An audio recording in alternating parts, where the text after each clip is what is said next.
What is good, people of the internet? My name is Jay Sean. And you can call me Natty. And welcome to the Weekly Rundown, brought to you by What the Wrestling. We are going to get started like we always do. For those of you that are here returning, you know how this goes. We review Raw and Smackdown, run them down with our opinions, and then we decide which one was better. And for those of you who are new to this, we just basically described it. So that's exactly what we do. All right, let's start with Monday Night Raw. How do we kick it off? Well, we kicked it off with, interesting enough, a Bray Wyatt promo to where essentially Bray Wyatt just called Roman Reigns a loser because they had a match to kick off the show to where the winner would head to the Elimination Chamber match to determine the #1 contender for the Universal Championship at WrestleMania. For the first time in God knows how long, we opened up Raw without an authority figure. God, it felt great. Well, we opened it up with Bray Wyatt essentially calling Roman Reigns a loser. But still, that's better than having Stephanie McMahon call somebody on the roster a loser. Or Kurt Angle, we got a great show for you tonight. Yeah. Come on, bro. Just let us watch. But you're wasting time. Anyway, so Bray Wyatt, he does his speech, like I said, calls Roman Reigns a loser. It transitions, it fades into Roman Reigns talking about, you may call me a loser, but I'm a warrior. So that means no matter how many times I get down, I will kick back up. You're a losing warrior. That is a very sad thing to say, sir. You're a losing warrior. That just means that he is consistent when it comes to losing. Yeah. Anyway, so does that make Kurt Hawkins the ultimate losing warrior? Oh God, we're not even gonna. No, don't bring him up like that. Anyways, so. That actually led to the actual match, to be honest. Interesting enough, Woken Matt Hardy was watching backstage about the match. Overall, this was a solid match. There wasn't anything really to brag about. There's a couple of spots that I did write down. Like, for example, there was one moment to where Roman and Bray tumble to the outside, and Roman sets up for his drive-by drop kick. Drive-by. Which Bray Wyatt reverses it as he's in midair. Into a clothesline, which was really brutal. Like I loved it. Yeah, it was really good. There's a couple. I know that Bray Wyatt did perform a Sister Abigail at least one point, but Roman kicked out of it, which makes Sister Abigail, if it wasn't already dead, it made it more dead than it was before. Hey man, Brian Zane said it the best though. Well, I will admit this. This is what we need to do to get Bray Wyatt over. Put him in a thing against Roman Reigns. Yeah. Everybody was cheering Bray Wyatt during this match. And granted, they did that stupid anybody but you thing, which I definitely felt that. I know what it means, the whole anybody but you. Literally meaning he'd be okay with anybody doing it but Roman Reigns. Yeah, yeah. Which I get it. I do. But as Bray Wyatt said, for another Sister Abigail, Roman was simply just like, nope, he is a strong man. As in, he took Bray Wyatt's arm and just basically did a bench press with it at that point. Yeah. Lifts the arm away. He beats him up for a second. They bounce off the ropes. Roman Reigns does a spear. Roman Reigns is going to the Elimination Chamber match. Ooh. Who did not see this coming? We all saw it coming. We all knew it was coming. We knew it was going to happen. After the match, Woken Matt Hardy teleported into the ring. Of course he did. Bray Wyatt kind of sensed it, and he tried to attack, but Woken Matt Hardy got the upper hand and destroyed him with a twist of fate. Twist of hate? Is it broken? When he's broken/woken, it was referred to as the twist of hate. Well, for a little while it was referred to. And then once he got over with the crowd, it turned back into the twist of fate. But just for contingency plans here, I want to continue to call it the twist of hate until we have a better storyline going forward. Preferably when they introduce Brother Nero. That's the potential. Brother Nero. Anyways, after the match, we cut backstage. We see Jason Jordan getting ready for a match. Seth Rollins with a special Iowa's own Kingslayer t-shirt. Yeah. He comes in. Sold that. They probably sold out that night too. No, they didn't. Did you see how big that crowd was? Mainly, it wasn't the crowd's fault. It was the fact that there was a snowstorm that happened, so the crowd wasn't as huge as it was, as they probably wanted it to be in Des Moines, Iowa. But with the crowd that was there, I feel like they could have easily sold out that shirt. They could have, but nevertheless, Seth Rollins walks up. He's reminding Jason Jordan, hey, we got a tag team match tonight. this is our last chance to get those belts or whatever. Well, no, it's Seth Rollins. Like, Seth Rollins, it came off weird to me because it seemed like he wasn't concerned with Jason Jordan. It was, this might be my last chance at these titles. It might be my last chance to get gold again. And that's how it came across to me. I'm going to cut in right there by saying that actually Seth Rollins was making sure that Jason Jordan was escape. All right, because it's not about Jason Jordan. It wasn't about Seth Rollins. It was about them as a team. They as a team need to be together. To which Jason Jordan's like, yeah, I'm fine. I checked out medical staff. I'm good to go. I'm good to go. Or at least we thought. We thought. We'll get to that later. But afterwards, we had what was supposed to be a single match of Finn Balor going up against Dash Wilder, but the Revival, ever being the great tag team specialists, we go hard. Yes, they talked about how they're tag team specialists, so we want to make this a tag team match, which is so stupid. Come on. How would you have them? Oh, we're tag team specialists. You'd have the match and y'all lose. That's like Daniel Bryan saying he's a submission specialist, but he can't get out of a simple submission. Look, to be fair, it's not like this isn't this. They got a win over them recently over at the Royal Rumble. Yeah, the pre-show. Plus, you gotta realize this wasn't Carl Anderson and Luke Gallows. Since Finn Balor was in there, he got Carl Anderson in. They were dealing with Finn Balor and Carl Anderson. All right, this isn't. It's the singles guy that's supposed to be dominant against anyone except John Cena. But nevertheless, with the convincing of the Revival, they made this a tag team match. It was actually a solid match. It was, but like I continue to say, tag team specialist, which means you are specialized in tag team action. Meaning you should have a near perfect record in tag team matches. Am I right? Well, to be fair, am I right? Okay, wait. Before their recent feud with the club, when have they lost? To be fair, they've been injured more often than not, but when have they lost? I will admit, it's been a while. But it still looks silly on them since they just recently came back to action within the last 4 months. And now... It wasn't even that. It's been like the past month or two. I'd give it 2.5. But still, I gave it more because, they were teasing it. But anyway,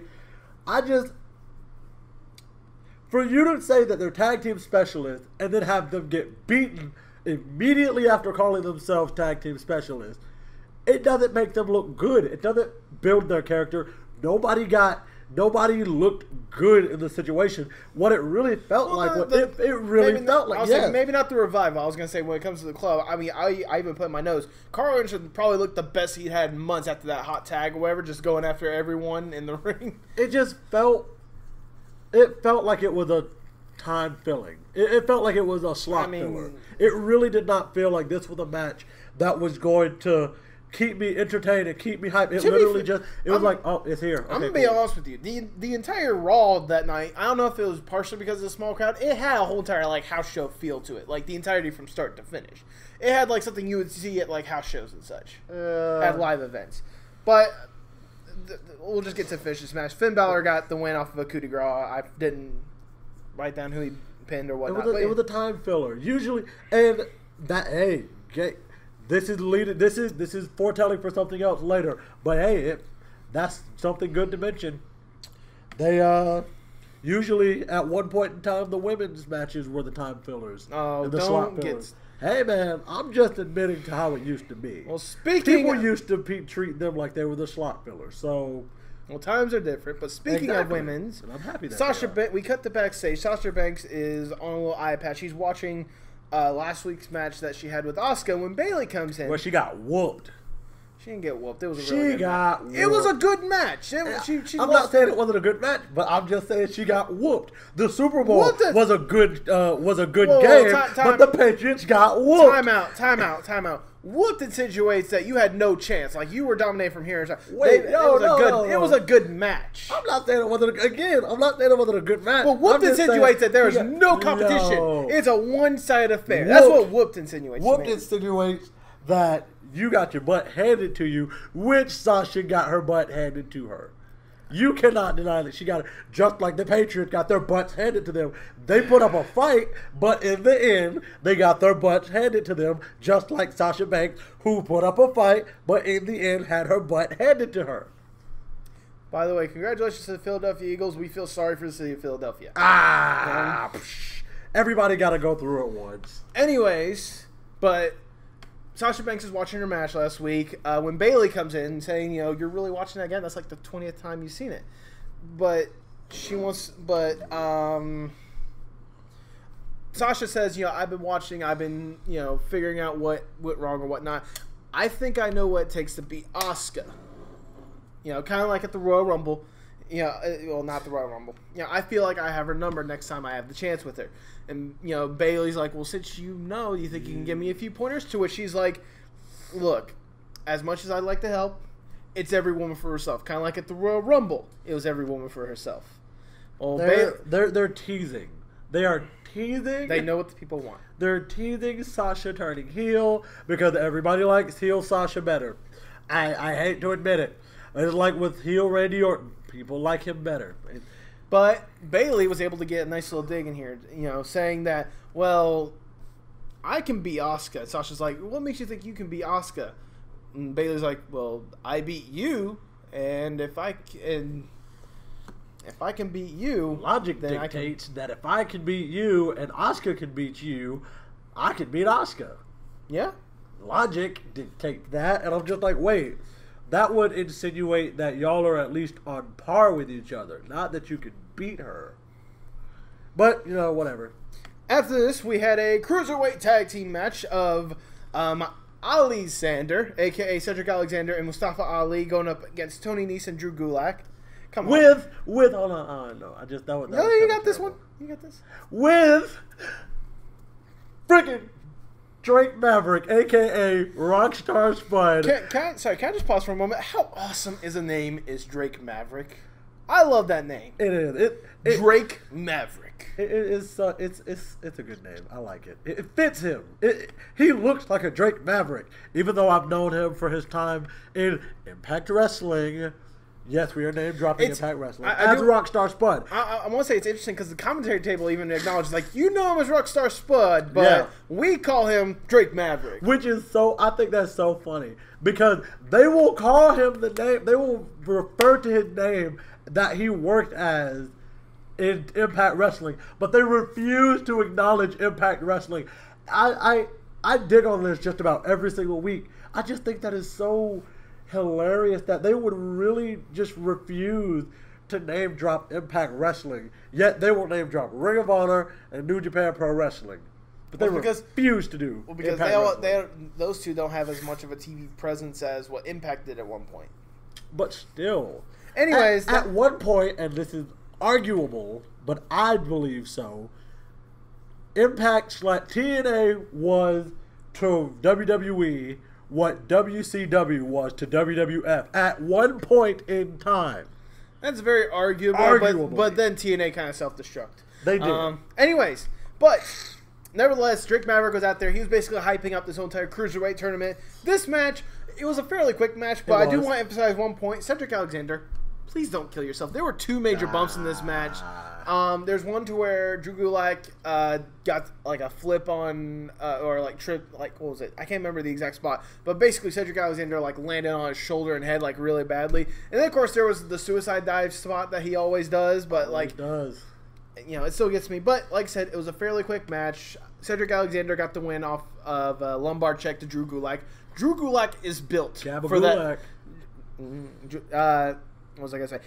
He's built for what? He's built for. Yeah, Drew Gulak is built for the lumbar check. Yeah, like he sells that thing. He is to lumbar check what Vince McMahon was to the Stone Cold Stunner. Ooh, okay, I like that. I'm like, nice. Yeah. But before we move on from the cruiserweight, did you hear about Vince McMahon giving up creative control to Triple H for 205 Live? I can't wait. I am excited because Triple H has creative control over NXT. So I like this little reset button that they're pressing to kind of get rid of any sort of filth that they got with Enzo Amore.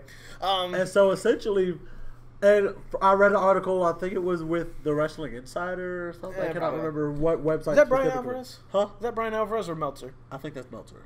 No, Meltzer's the Observer. Yeah, he's the Observer. But anyway, I read the article, and basically what they were saying was they were going to kind of make it feel like the Cruiserweight Classic, where it was like, it was more so focused on the characters and their in-ring work, not so much everything else. It's going to be, well, you kind of, like, they were saying it's going to be less about character, actually, believe it or not. Because the character is the reason why Enzo Amore got on there, was given the Cruiserweight Championship. They want to give it more on, like, just better all-around in-ring work. Although they can't take away character altogether, because no, absolutely, you can't have a wrestling show without character. You really can't. Anyway, so after this we had Kurt Angle coming out. This is the segment I want to dive a little bit into. This segment deserves segment of the year just because of how real it got. I'm not going to go that far quite yet, but for what we've had so far, I will definitely. Oh yeah, but we've only had like what, a month. A month and a week, exactly, but that's what I'm saying for what we have so far. Anyways, Kurt Angle comes out, and he's out there to name the competitors for the historic first ever Women's Elimination Chamber match at Elimination Chamber. But before he was able to, he kind of had a brain fart. Yeah. Like, I don't know if that was like... He just woke up from his nap. That's he had a Cardi B moment where it was like... Or what? But he like literally stopped, smiled for a second, and was like, I got it now. And like, you and Goldberg, like, are you headbutting doors before you come out, Kurt? Is that what happened? Is that why you forgot? No, there wasn't any blood on Kurt Angle's head. That's the difference. So, yeah. Anyways, but he named the competitors to go up against Alexa Bliss for her Raw Women's Champion. The competitors are Sasha Banks. I was gonna go down the list that he announced it as. We had Bayley. Boo. Mandy Rose, Boo. Mickie James, Boo. Sonya Deville, Boo.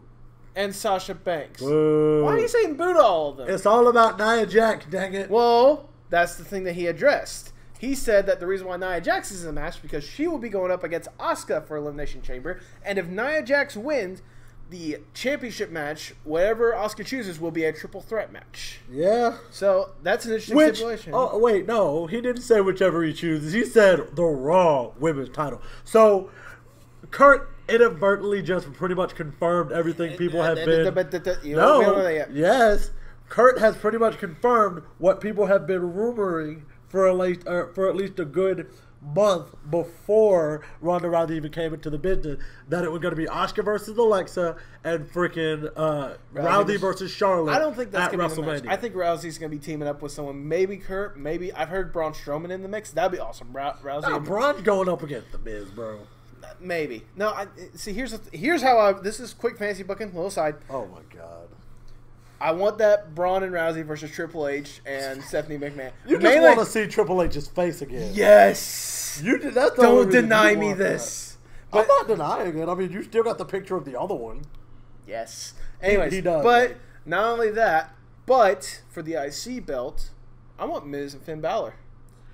Don't tell me you don't want to see that match for the IC belt. I've never seen them together, so I don't know what their chemistry is like.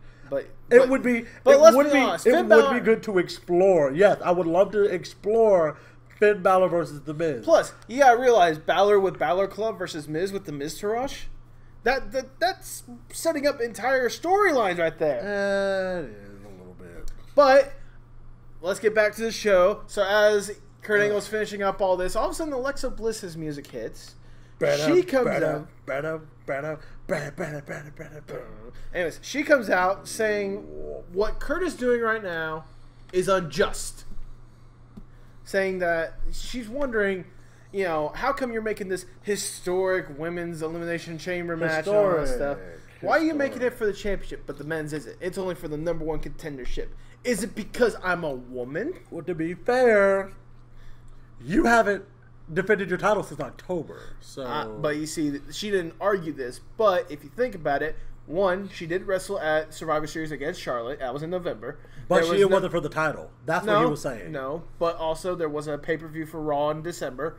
And at the Royal Rumble, she was on the outside for that Women's Royal Rumble match. So it's not. So what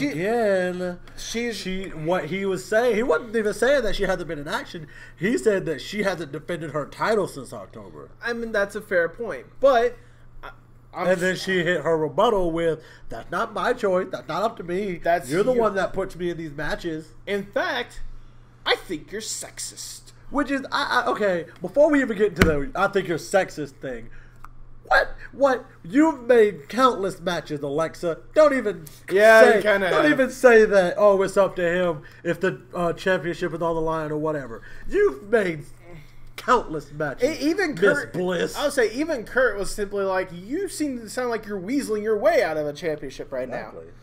But he's simply like, you know what? I'm going to ask the crowd on this one. The small crowd here in Des Moines, Iowa. We're going to ask the crowd if they want to see Alexa defend. What did you say in Des Moines, Iowa? Like, yeah, that's do you have like family there or something? No, I don't know. I've never been to Iowa. Are you kidding me? I like saying that, Des Moines. It just rolls off the tongue, interestingly. All right. Anyways, but no, we're going to ask the crowd to see if they want Alexa to defend the championship, which interestingly enough was an overwhelming yes. I was surprised. One of our friends was like, what if the crowd would have said no? I mean, granted, there was that one guy who like stood up and was like, no. Yeah. Like, there was like that one like lone guy. Yeah, but in like the 10th row. Yeah, but every crowd has a smart. But with that, Alexa Bliss, frustrated, decides to go to the back. That was basically the end of that. But yeah, it's interesting that WWE will pull the sexist card, considering the fact all this historic women's evolution and like historic women's match and all this. If you want to be honest, I'm surprised that they waited this long to pull the sexist card. To be honest, I was gonna say I'm surprised they didn't pull that before the women's evolution. Anyways, after this, we get a John Cena iPhone promo. I did quote that in this thing. He needs to do like legit like voiceover work for WWE. Like, I'm not like either while he's still in WWE or after he's done. He needs to do just like voiceover work. Like, I know he did like Ferdinand and stuff like that, but he needs to do more. I think Ferdinand. What was it? Our friendos over at Going In Raw, they said that there needs to be a John Cena animated movie, like just a complete, animated movie. That would be great. Yes, it would. Another thing that I noticed, he was just going back and forth, which I couldn't help but enjoy. Like, yeah, like I noticed that. Like, he started walking forward, like he was walking, and then like, he stopped and like starts backing up, and we're like, we noticed you backing up, because John. Well, to be fair, like his whole entire thing was, okay, it's time for me to go through the steps of what it takes to get to WrestleMania. First step is to get into the Elimination Chamber match. Check. You know, he was back it up, back it up. Stop looking like a fool. And you're the one. You're the fool. You want to go? No. How dare you touch that? Anyways, after this, we had a Black History Month video, which was the same exact one that they did for Martin Luther King Jr. Day, which I'm not surprised. After this, we had Asuka versus Bayley. You can stop with the thumb. No, because WWE, come on, y'all. Come on. Don't make me have to do it. I don't want to do it. Don't do it. Don't make me do it. Then don't do it. Don't do it then. Because there are so few black people that are WWE superstars already. I'll tell you what. I know this is eventually going to lead to. Just save it for the end. No, it's not going to be that. I actually have something else in mind for that. Oh, dear God. Okay, then get your soapbox done. My soapbox. Goodness. WWE, there are so few black superstars in the WWE, and I get you're getting more and you have people, you're building up Ember Moon, Velveteen Dream, but it's like, for somebody like me who's been a fan for my whole life, who still has dreams and aspirations to become a WWE superstar, it disheartens me, because I feel like as a black person who wants to come into this company, I wouldn't be given the same opportunities. And I know that's probably going to shoot my opportunities in the future, just having me even said that. But it looks really bad on you guys' part when certain individuals aren't given as good as, or as many as, or as whatever opportunity as other people. For God's sake, you've had Titus O'Neil for God knows how many years. He has proven that he can be a workhorse. Come on, you guys. Come on. Come on. I know it's bad on me to say, like, oh, just give him a thing because he's black. You never know if you don't try.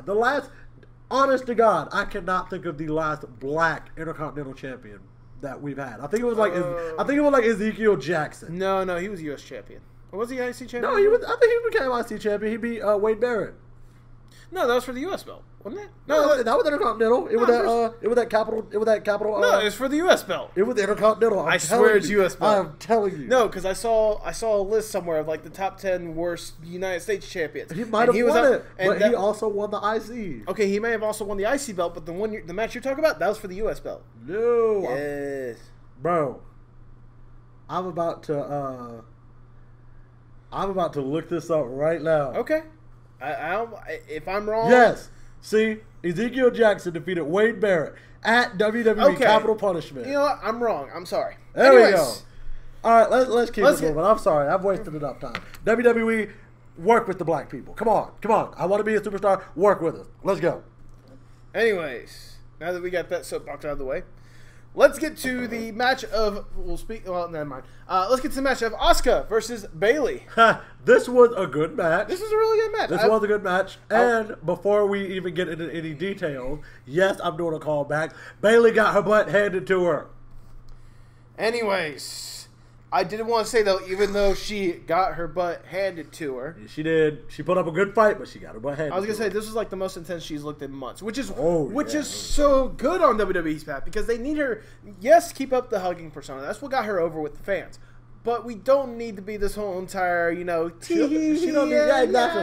Like, she needs to be the type of person that, like, she's friendly when it's outside of the ring and she has a specific reason to be friendly. But she also knows that when it's time to get into the ring, when it's time to face somebody, that she's going to put aside all of the, I'm a hugger, put it aside and have her kick somebody's freaking teeth down their throat. Because that is the kind of, like, intensity that we like from Bayley. Some of the highlights in this match that I put, there was a moment to where Asuka tried to get the Asuka lock onto Bayley against the ropes, to which Bayley instantly made that into an impromptu stunner, essentially. Right. That was the major highlight. I mean, this was a good bit of back and forth. It was. But Asuka wins off of an armbar to Bayley. Bayley almost got a roll-up pin, which is funny because it was so close that the announcers actually called for a replay just so they could verify. Which it was a definite, like, before 2 It was definite once you went back and watched the replay. Well, even in the moment, it was easily. The camera blocking, it seemed. The camera blocking, it made it kind of look. But nevertheless, Asuka got the win off an armbar. But after the match, Asuka showed respect by shaking Bayley's hand. And Bayley, in a weird kind of like Tweety type move, made a face like she was like, I don't really want to shake your hand, but I'll do it just since you have already extended it. I mean, it's more or less like just respect. And to be fair, this is Asuka we're talking about. Lord knows what else she would have done to Bayley if she kicked her freaking teeth down her throat. After this, we had The Bar doing an iPhone promo. Yes, to which they're basically saying, yes, we're defending our championships against Pretty Boy Seth Rollins. I'm sorry, Pretty Boy. Anyways, Pretty Boy Seth Rollins going up against, Pretty Boy Seth Rollins and Daddy's Boy Jason Jordan. Because they don't just set the bar, they are the bar. And can we just talk about the fact that they messed it up? Because Cesaro was holding it with his left hand, he couldn't do the other one, so they were both going this way. So we're calling it the botched bar? Yeah, pretty much. The botched bar, I like that. They were both going the thumb facing this way. Like, they were like that, and I was like, bro, it's so cringy. Anyways, but after this, we had the match of Miz versus Apollo Crews for a spot at the Elimination Chamber match, which such a good match. But before we got to the match, the Miz started off with a promo like he usually does most of a good bit of his matches nowadays. He said the one line that I couldn't help but laugh at. He said that I am a motivational person. I am an inspiration.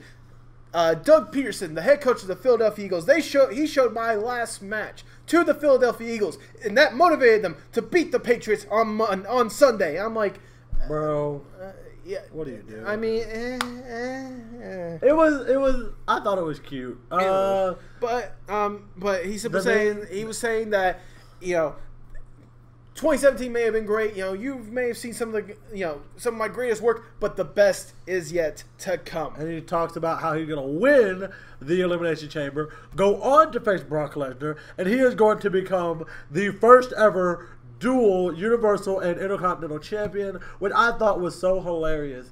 Well, I didn't think it was hilarious. I thought it looked good on The Miz because he talked about how his daughter would be born just in time to watch her father go on to beat Brock Lesnar and be the dual champion. Is it going to happen? Heck no. He's probably going to end up facing Braun Strowman, who's probably going to throw him through the crowd.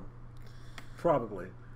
He's probably going to, like, One Punch Man style, like, throw him, and he's going to, like, go up into the stratosphere. Jesus Christ. Well, I mean, probably. Just like, one punch! Yes. But, anyways, so we get to the match.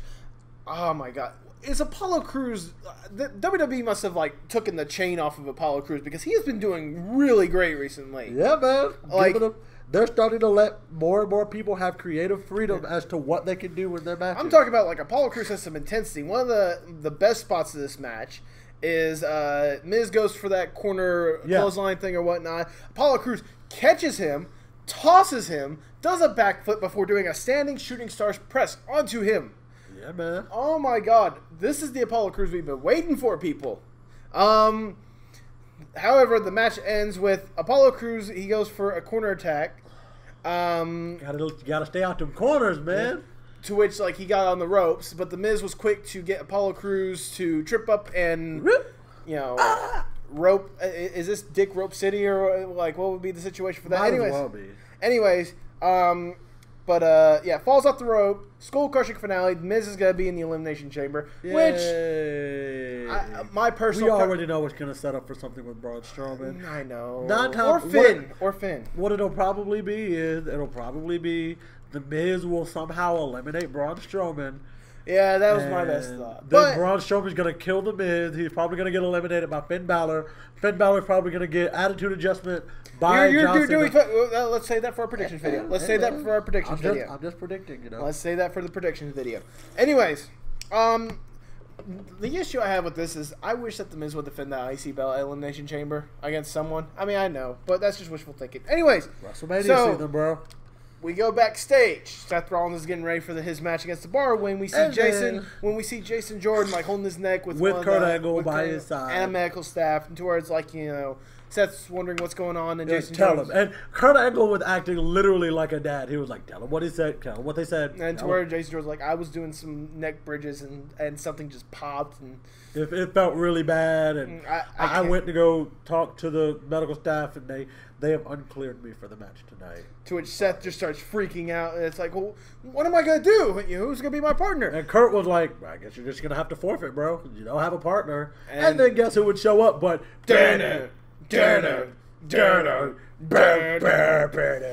Roman Reigns shows up, and he's like, he didn't even say anything, but they kind of shake hands. Not even the shake hands, just. He was like, "All right, cool." So they had the match. So that's what led into, it was the Bar versus Seth Rollins and Roman Reigns for the tag team belts. Yeah, this was a pretty good match. I mean, let's be honest, this wasn't the best. This wasn't the best Bar match that we've seen. It wasn't, but it was still good for a Monday Night Raw. I mean, there were some major highlights, like for example, Roman Reigns. There's one point where it's like Seth, I think it was like Sheamus and Cesaro were like mocking him by doing the bar thing. Yeah. To which Roman is like, "Yeah, nah." I saw that. And I think it's so weird as if a different Roman Reigns came out at the second time. Because the first time he was getting booed out the building. The second time they were cheering for him. So it's like, is it a different Roman Reigns that y'all are cheering? It's the Shield effect. It's the Shield effect. Everyone likes the Shield.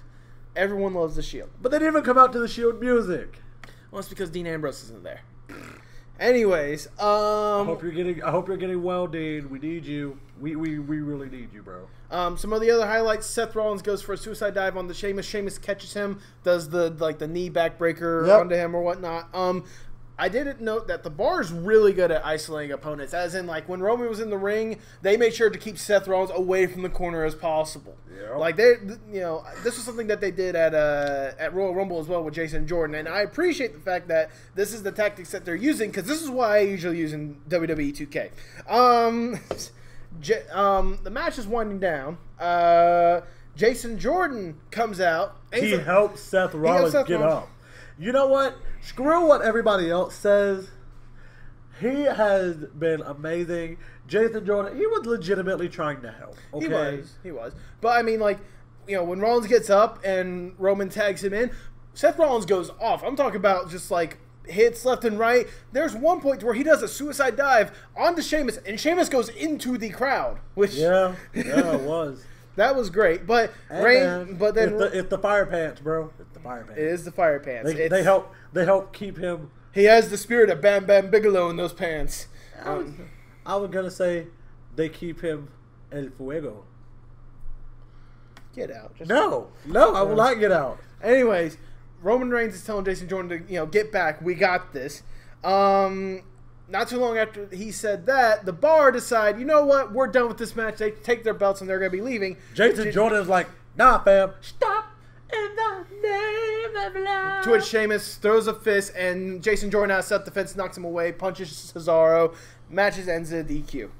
And it's like, he was just defending himself. Yeah. I'm like, I get that it was the match, and it's like, bro, you kind of just screwed yourself. Yep. But see, there's so many plot holes in this because it's like, in the time that they stood there, Seth and Roman could have jumped out of the ring and grabbed them. They could have, but I think the ref was in the way or whatnot. Anyway, they could have went. Oh my god. Anyways, Braun Strowman had an iPhone promo basically saying, I'm going to destroy Cena and Elias. Backstage, we see Seth Rollins chewing out Jason Jordan with. I was going to say, what do you think you were doing out there? And it's like, well, I wanted to try. Oh, it's always about you. I, me. Seth's like, I hope you're hurt because if not, I'm going to legitly hurt you. Something like that. No, he said, I wish you weren't hurt. No, he said, I wish I was the one who really hurt you. I should have legit hurt you. But Kurt Angle, it's like, just go home, rest. But damn it, go home. It was after, but that was after he made Seth Rollins go his own way. Then it was like, bro, you've caused a lot of problems. Just go home. Just go home. Please go home. After this, we had Nia Jax coming out. It's nice to see her. And it's also nice to see her get just a nice, healthy serving of squash. Yes. Hey, you see what I have to deal with? Hey, you do your thing. I get to do that one thing. See what I have to deal with? Anyways, interesting enough, I think there's reports out there that the person that she was wrestling against was legitimately a 17-year-old. Yeah, no, yeah. High schooler. I'm 21 years old and in college, and this 17-year-old gets to be in a WWE wrestling match. She will always be able to say, she got to be in a wrestling match. She got beaten up by Nia Jax. But after the match, Nia Jax, she did a promo saying that that Asuka, I'm the only woman. The most cheesy. I love Nia Jax. I absolutely love her. But this was the most cheesy. I will say, like, Nia Jax's voice, like, really came through for this one. I mean, because it was like, I'm the only woman you can't beat. In an elimination chamber, you won't be the Empress of tomorrow. It was so cheesy. You'll be the Empress of yesterday. It was so cheesy. It was. Oh my god, I could have had wine with all that cheese, bro. After this, we had Sonya Deville going up against Nia Jax. Back-to-back women's matches. But at this point, the crowd was dead. Like, you could tell how small that crowd was because it was just dead for the entirety of this match. But yeah, it was. But Mickie James, she got the win off of a roll-up. Absolution jumps in the ring, attacks her. And interesting enough, Alexa Bliss comes out and saves Mickie James. Because she's trying to get as many people on her good side, so she can try to get them to band together to go at Kurt Angle about being sexist or whatever to get out of having to defend her title. I was say, but you know they all want that chance at the women's title. They're not gonna band up against her. Anyways, after this, before that, right before the main event, they announced that next week we're gonna be having a Fatal 4-Way, second chance Fatal 4-Way for Finn Balor, Bray Wyatt, Woken Matt Hardy, and Apollo Crews. The winner gets that final spot at Elimination Chamber. Well, you said it was Finn Balor, Bray Wyatt. There we go. Thank you. Yeah, Finn Balor, Bray Wyatt, Woken Matt Hardy, Apollo Crews. Okay, here's why I know it's going to be Finn Balor. It's going to be Finn Balor. Here's how I know it's going to be Finn Balor, though. Bray and Matt, they're doing their own thing. They're probably going to have a singles match at Elimination Chamber. Can you imagine if they do their own version of the final deletion there? They're pretty much going to have to. Like, there's nothing that they can do. Like, literally, unless they want to accept defeat and accept the fact that they won't be able to do anything near as good as that, they're going to have to come up and let them do something that level or crazier for their blow-off match. But, as I was saying, Apollo and Titus are probably going to get a tag title match at Elimination Chamber. They're probably going to win and set up some kind of match at WrestleMania, which I would love. That would be interesting. I don't know about winning, but I would love it. Let's see how next week goes. See if it sets up anything else. But now we get to our main event. We have in the ring. We have Elias. Yeah, I knew you were gonna get that. Hello, my name is Jay Sean, and I came to play you a song. No, you didn't. Put that away, man. No, you're gonna keep playing. Okay. You know, we only got so much time to get this podcast. You know, we gotta get this. Why must you always stifle my creativity? I'm not stifling your creativity. Yes, you are. I'm trying to get this show done in an efficient manner.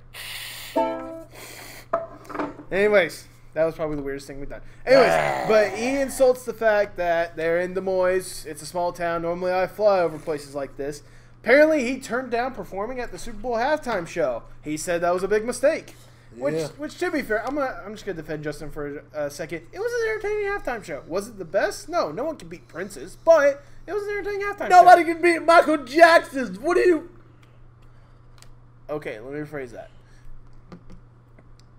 I'm sorry. I'm saying sorry. Either one of those. Either one of them. How about either one of them? Because those two were definitely better than what Justin Timberlake did. Sorry for that. But yes, Michael Jackson was really good. Prince with a close second. Okay, I can agree with that. Okay.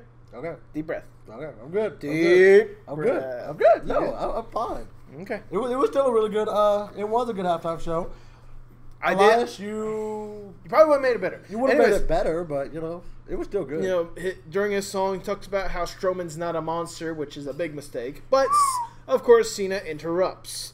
But something that they emphasized earlier that I forgot to mention right now: the winner of this match between Elias, John Cena, and Braun Strowman will come out sixth. Will basically be the last person to get into the Elimination Chamber. Match. The match starts. Elias instantly goes to the outside, to which Braun Strowman calls him a punk. He's like, get in this ring, punk. Bro, you know what? Put me in a ring with Braun Strowman, I'm probably going to run too. Either that or I'm just going to lay down and let him pin me. Yeah, true. Screw that. Anyways, I got kids. But, however, as the match developed, there are times to where Cena and Elias would team up to beat up Braun Strowman. As a matter of fact, one of the big spots in the match, Braun Strowman after Cena running him into the post about 4 times. I'll talk about the steel step spot. No, I'm saying there was after that. Okay, if you're gonna talk about them teaming up, you gotta talk about them running Braun Strowman into the post like 3 or 4 times. That too, but also throws him to the steel steps. John Cena gets the steel steps ready. After hits him with the steel steps. Puts the bottom half of the steel steps down, and then proceeds. Elias comes up behind Strowman. Destroys him with the guitar. I'm not going to do that because I love this one. I do.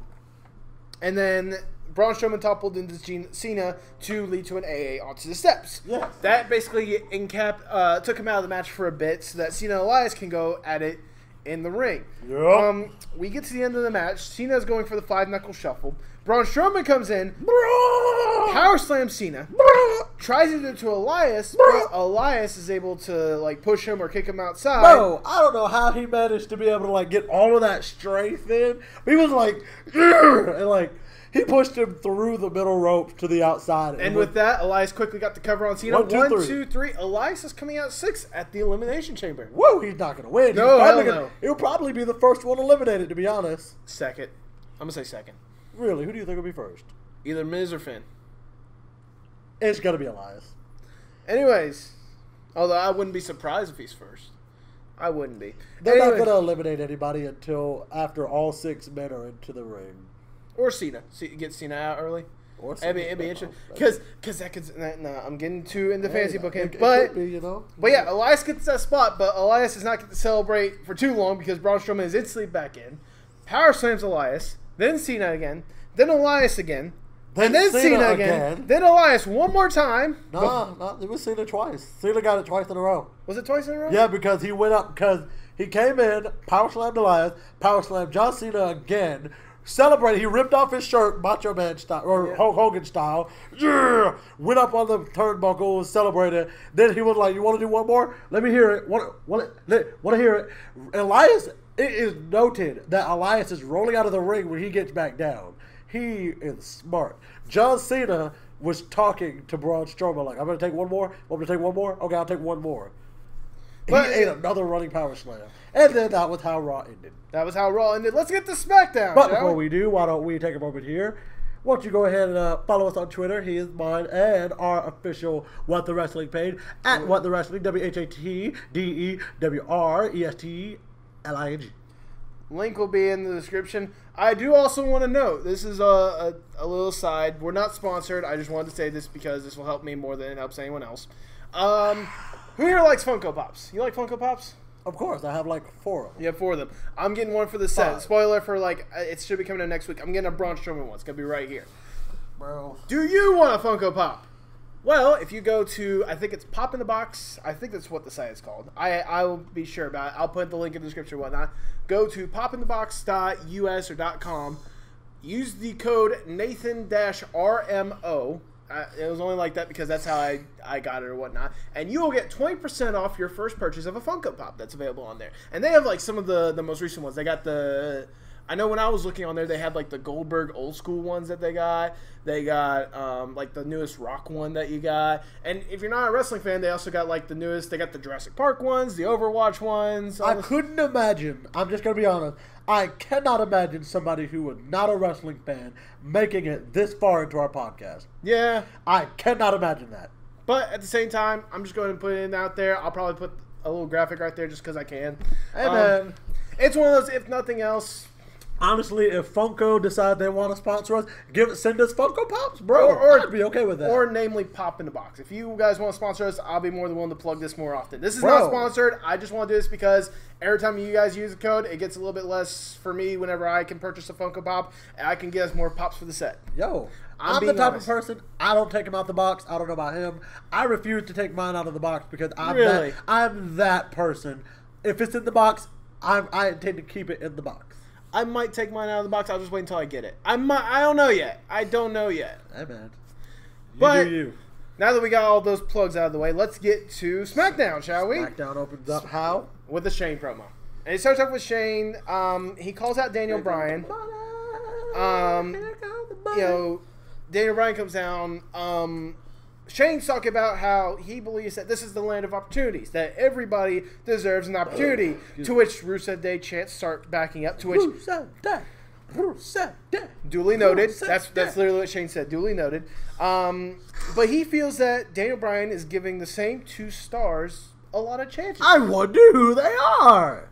Daniel Bryan is simply like, honestly, I'm giving them the opportunities that they deserve. Honestly, I think I'm doing to these stars what you've been wanting to do, which is to get them obliterated every chance that they get. As a matter of fact, I feel like I deserve a pay raise for that.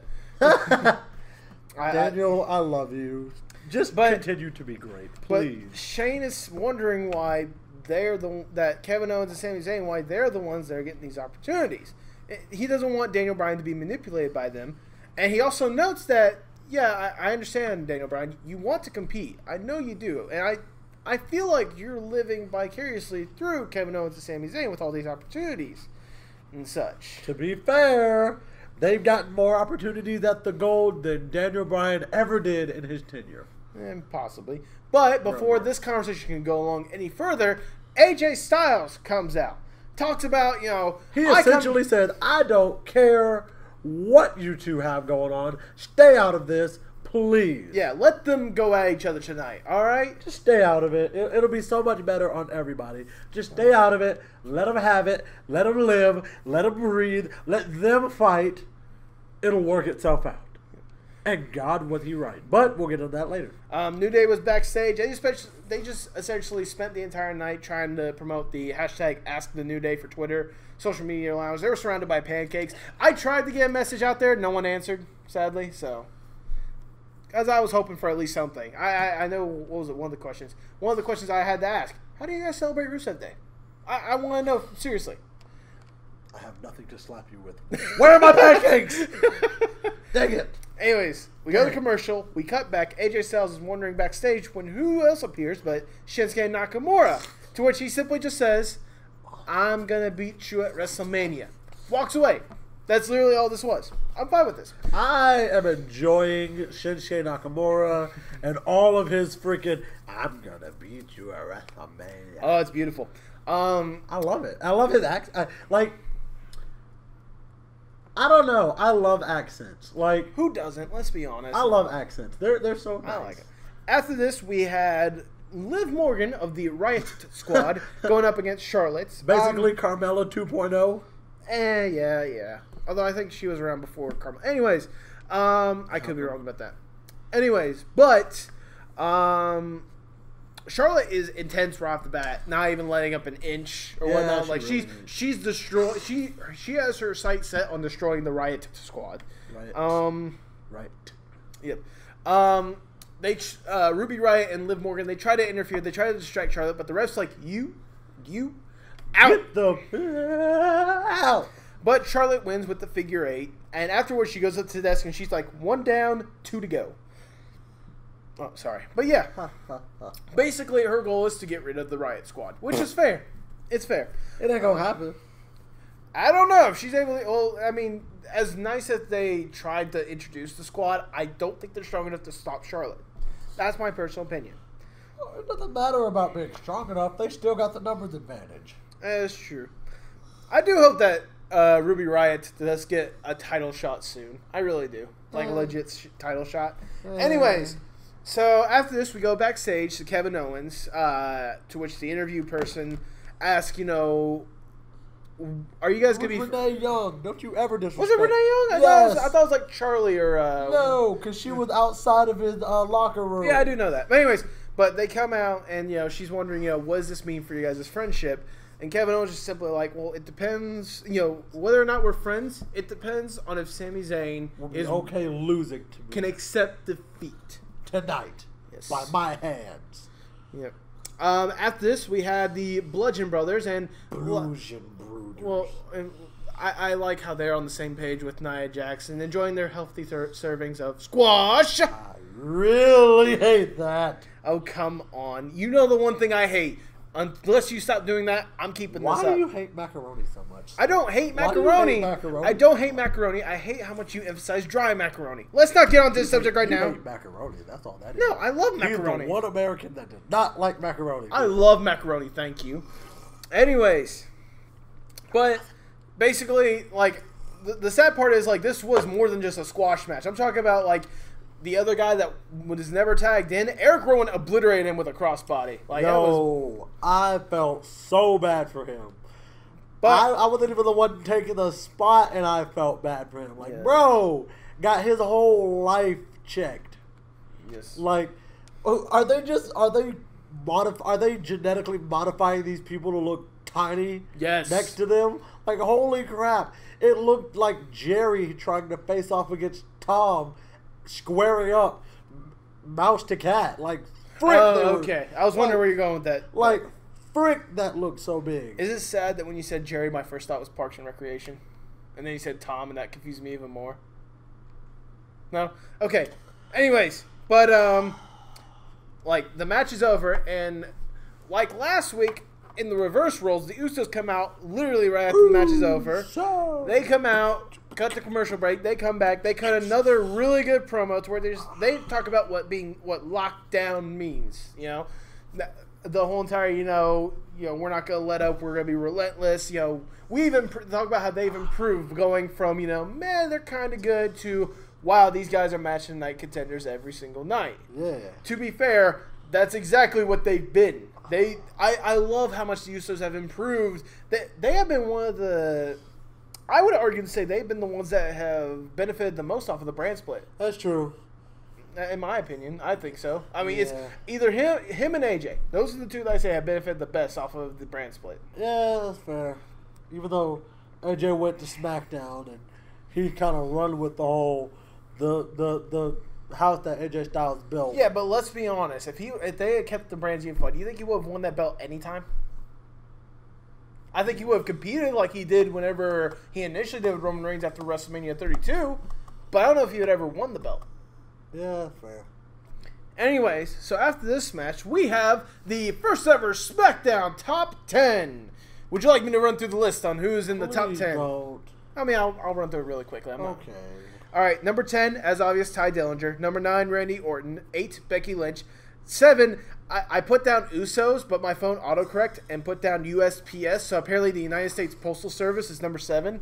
That's my phone. That's not me. Number 6 was The New Day. Number 5 was Bobby Roode. Number 4 was Naomi. Number 3 was Shinsuke Nakamura. Number 2 is Charlotte Flair. And number 1 is your WWE Champion, AJ Styles. Where's Rusev? Where's Rusev? Nowhere, because nobody likes him. Hey, don't you dare disgrace our great Rusev. I'm not saying I don't like him. I'm talking about the people in the back. Yeah, I don't like him. After this, we had a Rusev Day iPhone promo to where Rusev was getting jacked while Aiden English calls Bobby Roode Bob Roode again. God, why do y'all love calling him that? Because it's just enjoyable. But this led into the Rusev versus Bobby Roode for the United States Championship.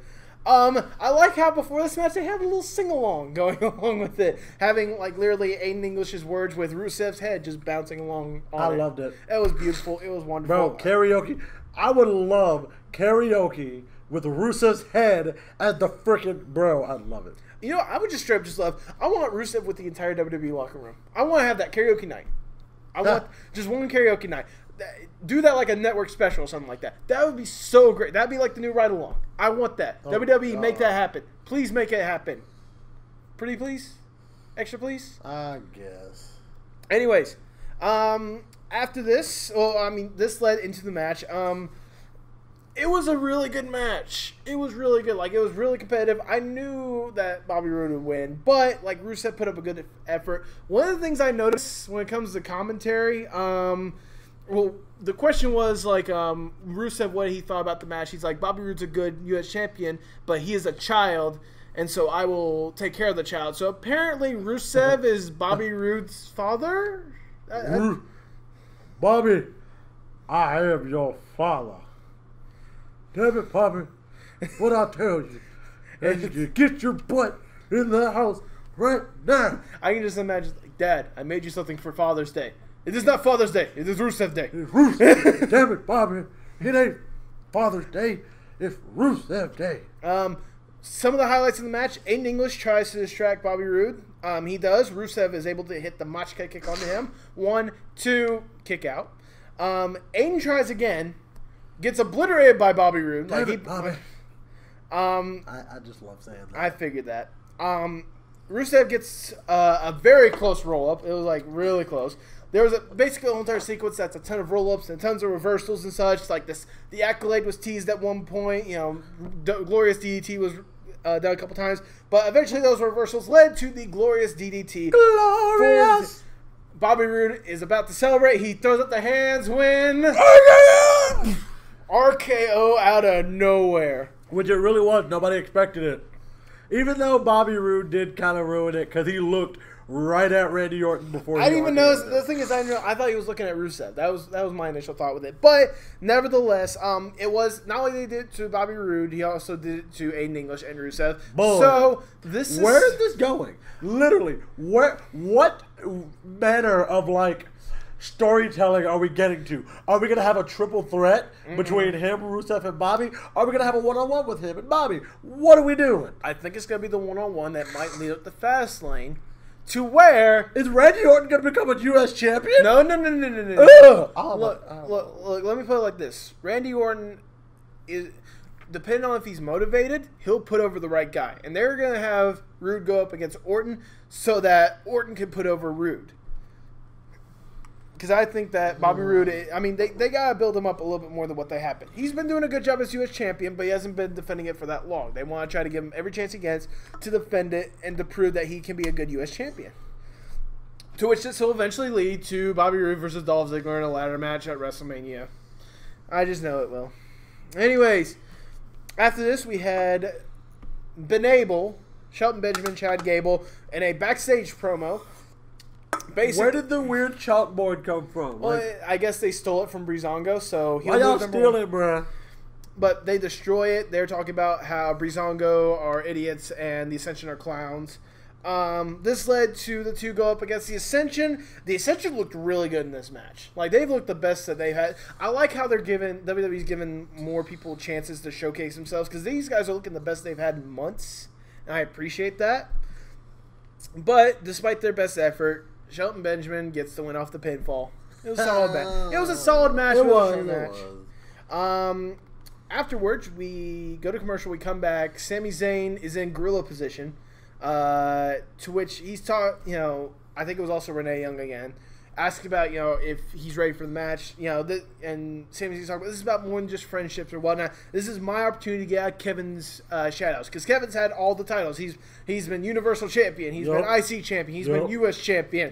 He's been NXT Champion. And this is my opportunity. I need this moment for me. Actually, I was wrong. So they cut to commercial. They come back. They've announced that next week we will be getting the wonderful match of Dolph Ziggler versus Baron Corbin.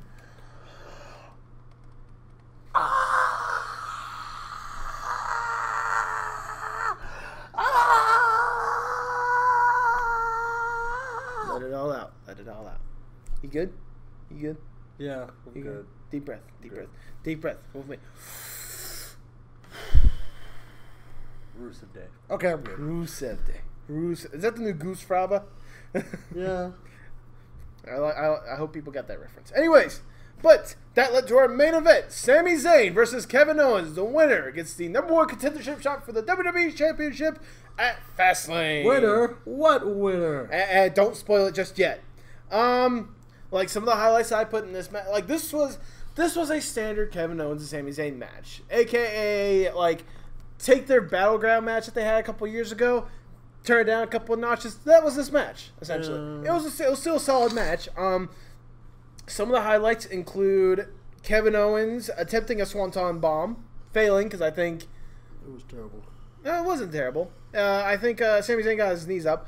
One of the things I put down, Sami Zayn, you know how he does he did two like the DDTs, like the springboard DDTs and whatnot. Both of them look rough. Credit to Sami Zayn for putting all his effort into it, and credit to Kevin Owens for selling it like crazy.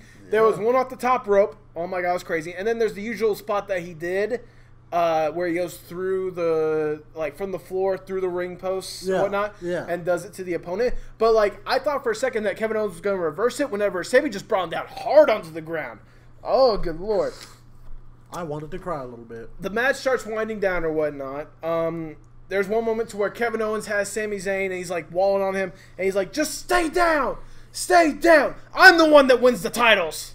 To which a fire just lit under Sami Zayn and he just went crazy. They eventually tumbled to the outside, to which while Kevin Owens is trying to catch a breather, Sami Zayn decides, you know what? I'm gonna get into AJ's face. You know what? Hey, you were gonna listen to me. I'm getting that belt, okay? And as soon as Sami Zayn turns AJ's chair so that he's like, you're gonna pay attention to me, AJ just attacks the both of them, which leads to a DQ, but also led to. If you want to be technical about this, and yes, I'm going to be very anal and technical about this, he hit Sami first, so technically, Sami Zayn was supposed to be the winner. Sami Zayn was supposed to be the one to get the one-on-one match. But let's see, but it leads to DQ. Also leads to a suicide plancha or suicide dive, something along the lines of that. To where AJ, interesting enough, is the one that's celebrating, yeah, I got this, I'm gonna be defending the belt against myself at Fastlane or something like that. Nope. Daniel Bryan comes out. Since our wonderful champion decided to interfere, and since we don't have a definitive winner, I'm just gonna make Fastlane, the championship match is gonna be AJ Styles versus Kevin Owens versus Sami Zayn in a triple threat match. Yes. AKA what Royal Rumble should be. As good as the match was, what Royal Rumble should be. But that's how SmackDown ended. That's how this week ended. shall we get to the super? Yeah, let's go. I'll say let's get to the Superstar Freak Show and the Match Freak Show. Which one or do you want to do just one for? Let's just do one for the week. Yeah, because it was kind of a slow week. Let's be honest. Just do one for the week. All right, for my week overall, so what am I gonna give? Well, do you want to do match or superstar? Oh, so let's start with Superstar first. Superstar first. Superstar first for the entire week. This week. Do you need time to think, or I am gonna give it to Asuka. You're gonna give it to Asuka. Why are you gonna give it to Asuka? Because to be the first ever Women's Royal Rumble winner, she has had such a slow move on with it. You know, they haven't really put her in anything. They haven't really fleshed out the whole, you won the Women's Royal Rumble. Where are you going to go from here? They're just kind of like, well, they're putting her in really good matches every week. They have been. So it's kind of like that's your trade-off is like, yeah, we're not really doing anything to further the fact that you won the first ever Royal Rumble, but you're going to be in like really good matches every week. So it's back and forth. But yeah, she's had a really good, another really good week. I'm going to give it to her for the whole week. Yeah, it's going to be her. Well, since we had debate for the whole week, I had to debate between my choice. I was thinking about Apollo Crews, but I'm going to go with the obvious option here. I'm going with Rusev. Yes, I'm going with Rusev. Why? Because one, it's Rusev Day. It's Rusev Day. Never forget that. No matter when you watch this, it's Rusev Day. But secondly, the fact that you start off the show, Rusev Day chants. You get to your match. Oh, sorry, you do the iPhone promo. You have arguably the best iPhone promo aside from John Cena for the whole entire week. John Cena, I'm talking about like you're doing nothing more than having Aiden English talk, and you're just getting ripped, all right? Rusev has so much charisma. It's amazing that WWE has not done more with him. And the fact that he was able to go in to this U.S. Championship match and put up a really good showing against Bobby Roode to where there was even once or twice to where I was surprised that they didn't pull the trigger on letting Rusev be U.S. champion for like, what, the fifth time at this point? Yeah. But either way, for such a gracious loss and to celebrate another great Rusev Day, I'm giving my Superstar of the Week to Rusev. Match of the Week. What'd you have in mind for this one? I'm going to give it to Bobby Roode versus Rusev. Okay, care to explain?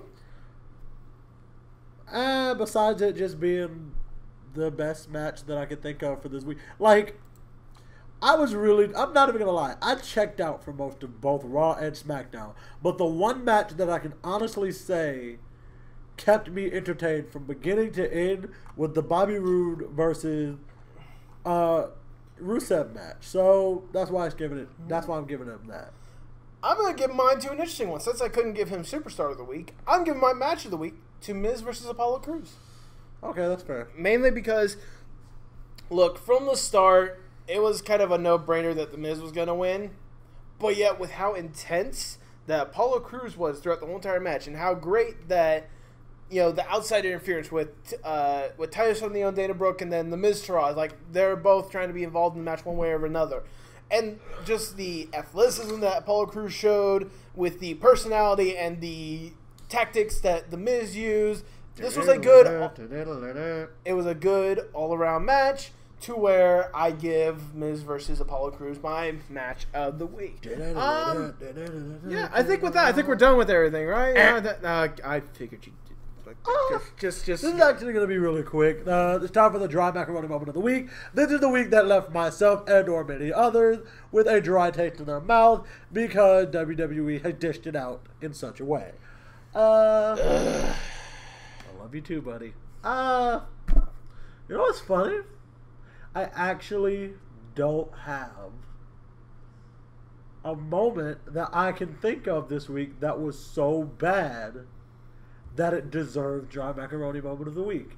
Granted, there were some things that weren't necessarily the best, but there was nothing that was so bad that it was like, it's causing me to like blow up with anger. I'm actually kind of like, everything was pretty decent this week. I'm not like foaming at the mouth over any one particular thing.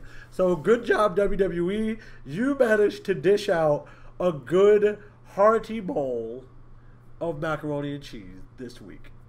Has the Lord answered my prayer? No, Johnny Macaroni. Yes! Just for this 1 week. Oh, please keep it going. Please keep it going. Nah, you know WWE don't work like that. I know. I'm surprised. I thought you would have given it to. I don't even want to think about. I thought you would have given it to the Sonya Deville versus Mickie James match or Well, since you brought it up, no, I'm not tempting fate. I am not tempting fate. Oh boy, but since you brought it up, no. Let's just end it, shall we? Let's bring it home, Jay. Let's bring it home, Jay. Fine. If that has been the weekly rundown, if you enjoyed today's episode, go ahead and give us a thumbs up down below. Comment your favorite point of the week. Comment something that you feel about us, that you would like to say about us, or whatever. Come to us on Twitter. Let us know stuff on Twitter. We love to hear from you guys. We love to talk to you guys. Share the video with everybody that you know, because sharing is truly caring. Anything you want to add, sir? I was going to say, like the usual, share, and subscribe. Oh, yeah. Subscribe to us if you haven't already subscribed to us. Yeah, please do. Because, we like subscribers. We like people who we like to know genuinely want to come and be a part of our stuff. We like to know that people somewhat care. And also, be a part of the notification crew. The people who get the little bell, and they hit the bell so they know whenever we upload. But with that being said, I've been Jay Sean. I've been Natty. Keep it real, keep it fun. Talk to y'all later. Holla at your boys. Yeah. Hasta luego, mi amigos.